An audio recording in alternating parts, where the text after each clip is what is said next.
Hey y'all, welcome back. Today we're going to talk about things that Americans think British people say all the time, but in reality, it's just that those from the United States have watched way too much Mary Poppins in Downtown Abbey.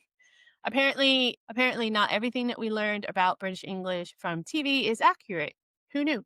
So we're going to bust some of these myths up. Here we go. First thing that Americans think all British people say, cheerio. I will admit I didn't think everyone said this, but I did think it was a lot more common than it is. I thought people use this as like a regular goodbye, but no, definitely not. No one that I know or have encountered in public life here in the UK has ever said cheerio, bar one person, and they weren't even British. They were South American.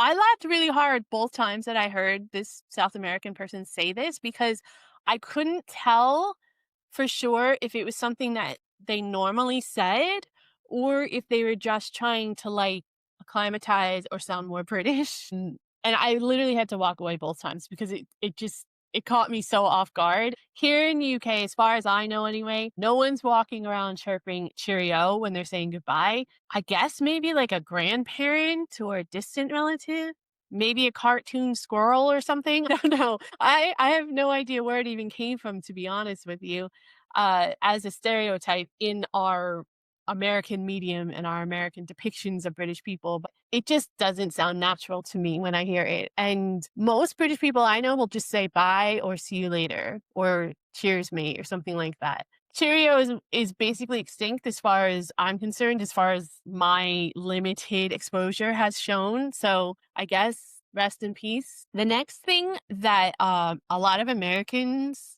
think British people say a lot for some reason is pip pip. Now, I genuinely thought that pip pip was like a quintessential British saying at one point because I had heard it in like several TV shows in a row. It seemed like it was being said a lot.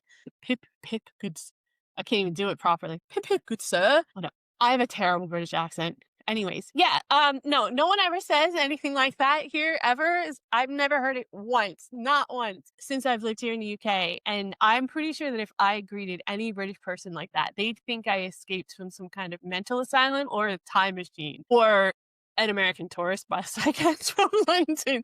I know for a fact that if I said it to my British partner, for example, I would never, ever live it down. To be fair, I'm probably never going to live it down from the community or my British partner now. Embarrassing confession, but this is how it goes. These days, British people will just say all right or hiya or hi mate, how's it going, whatever. Like pip pip, I guess is from like the early 1900s. Maybe y'all can tell me. Let me know if you know the origin of it. But I remember seeing it in sitcoms. I can't even remember if they're British or not, but obviously the person saying it was British.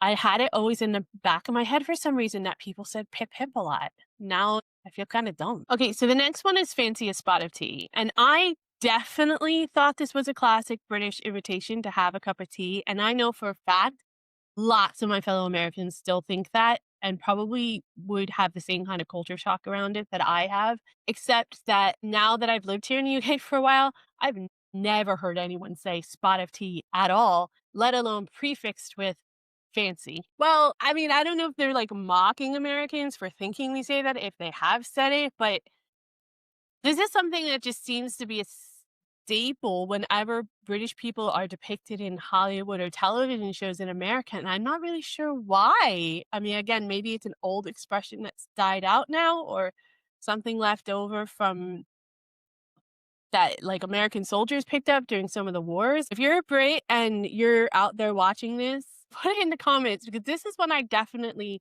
thought I was going to hear a lot. So I'm a little bit personally disappointed. It sounds really good in a British accent too. I would love to know the history. So instead of fancy a spot of tea, what I usually hear is, do you want some tea? Or the evergreen, shall I just put the kettle on? Or kettles on? Kettles on is really the go-to, I think. And in some of my circles, the words, okay, go on and put the kettle on then, as soon as you walk in the door is probably more common. The next one is toodaloo. Okay, what is this? I mean, I think I read it in a book once and I thought it was cute, but I think that the character was might have been like an animal of some sort. Maybe a turtle? I don't remember now. For some reason it stuck with me and I thought that more people would say it, but no one says it. I think if you actually said toodaloo in public, people would look at you like you just quoted Shakespeare in the middle of Tesco. It just seems so archaic now that I'm saying it out loud, especially in the American accent. It doesn't work, does it? But a lot of Americans actually ask me about it, and I hear a lot of Americans who try to imitate British people say it. It kind of goes up there with cheerio. I don't know where it came from though. Real British goodbyes are definitely more like cheers, take care, all right, see ya. I mean, pretty commonplace, pretty casual. Toodaloo was always in the back of my mind for some reason. The next one is top of the morning to you. In America, I think most people think that this is mostly Irish people say it. Somehow it might have had some connection to the British vernacular at some point, like way back when, because of the history between the two countries, or the two British isn't a country, between England and because of the history between England and Ireland. But it turns out it's not British and it's not even really Irish. It's just something Americans think British and Irish people say. This is all over American television and movies for some reason, especially if you're doing a stereotype of an Irish person. I mean, there's like play on words. There's like this skit in Seinfeld that was like top of the muffin because the top of the muffin is the best part of the muffin, which I have to agree with. There was like I remember there was a bar or maybe it was a restaurant that was like top of the morning at one point in one of the cities that I lived in or stayed in for a while. When in reality, British people are just like hiya, maybe you all right, mate? British people are a lot more casual than Americans like to give them credit for. They like to think they're all prim and proper all the time. And I think it's just because that's what's depicted in our media all the time. I think the next one is kind of fun, but again, it's something I've never heard since I've been here. Splendid. Yes, jolly good show. Simply splendid. God, I'm so bad at that. I don't know why I keep doing it. I have to stop. So cringy. And we may be any more stereotypical with that, though. I just made it even worse, didn't I? Yeah, okay. Anyways, moving on. We're just gonna bypass that embarrassment. Maybe it's just a circle that I hang around with, but unless you're royalty or maybe in a costume drama, maybe a fancy dress, or you're really drunk, I don't know anyone that says splendid. Like, if you do say in everyday language, just let me know. And maybe where you're from in Great Britain, in the UK, maybe it's something outside of the UK that we've just wrongly associated with British culture. I feel like in a British accent, it would just be extremely pretentious. And I much prefer like brilliant or lovely. I think they're just more of a quintessential British way of explaining that something is pretty cool. I mean, maybe sublime if a British person's feeling a little extra boastful. I don't know. I've not heard Sublime, I don't think either, other than like, isn't there an Oasis song called Sublime? I know there was a group called Sublime. I might be confusing my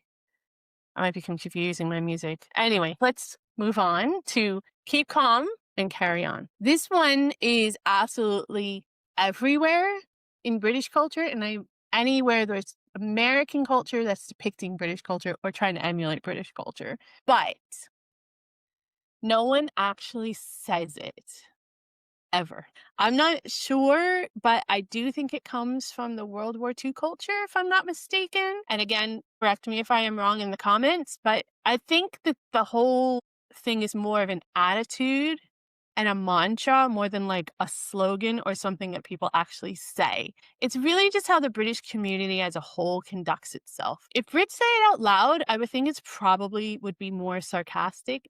Like maybe, I don't know. I would just think British people would probably say something closer to like, we'll manage or it'll all come out in the wash. I've heard that one a lot as well. But this phrase, keep calm and carry on, however it originated, I feel like it's just indicative of the understatement that is the national art form here in the UK, in my opinion. Overall, British people here are funny and self-deprecating and way more chill about language than the stereotypes would typically suggest, at least from an American standpoint. And if you say pip pip to someone, then I actually give you some props because I think that's kind of brave and courageous. I don't know that I would be able to actually go up to a British person and say something like that now. Although they might be polite in true British fashion, they're probably in their minds thinking that you're absolute. I'm not gonna say it out loud. I'm sure you could read my lips. All right, I'm off, as the British people would say. Bye, I guess is the American equivalent, or if you're trying to be British, cheerio, my good friends. See you in the next one.